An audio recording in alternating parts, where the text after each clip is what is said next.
आपली डीपी जळली होती भाऊ, आता डायरेक्ट नवी आणली भाऊ, आणि ती बी धडालकन डायरेक्ट 100ची. तर नमस्कार मंडळी, मी प्रत्येकान ऋतिक चाललो होतो शेतात टप्पा बदलायला. मग काय भाऊ, टप्पा गिप्पा बदलला आणि त्याला म्हटलं मी येतो मोटर चालू करून. मग मी आलो बघा अमोलदाच्या विहिरीवर मोटर चालू करायला. मग मोटर चालू करायला मोटर गिटर चालू केली भाऊ, आणि आपल्याला जायचं होतं आज शुभम भाऊच्या घरी ढालसांगवीला. मग भाऊ आम्ही निघालो ढालसांगवीला जाण्याला. प्रणव आणि मी ढालसांगवीला चाललो होतो भाऊ. तिथं शुभम भाऊच्या इथं भंडारा होता भाऊ. तर आपण आलो भाऊ ढालसांगवीला.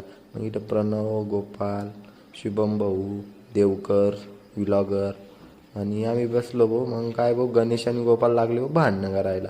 मग ते झालं, आम्ही बसलो पंक्तीत. पंगत वाढली भाऊ. मग हे बघा वावर बघत होती मागं शुभमचं. जेवण गिवण झालं भाऊ, आणि आम्ही निघालो शुभमच्या वावरात. वावर गिवर बघलं भाऊ, आणि आम्ही निघालो डबल